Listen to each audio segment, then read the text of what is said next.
अस्सलाम वालेकुम dear students. आज की हमारी जनरल नॉलेज की डायरी है। डेट 28 जुलाई 2020, lecture number 10, date Tuesday. General knowledge question number 14, conversational phrases number 11 plus action word smiling. Now open your English workbook page number 3। पहले हम अपना जो 13 वाला क्वेश्चन है वो रिवाइज करेंगे। What is the meal of afternoon called? Lunch. What is the meal of afternoon called? Lunch. What is the meal of night called? Dinner. What is the meal of night called? Dinner.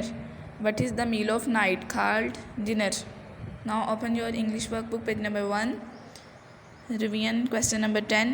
What will you say if you want to ask about someone's health? How are you? How are you? Alhamdulillah, I am fine, thank you. How are you?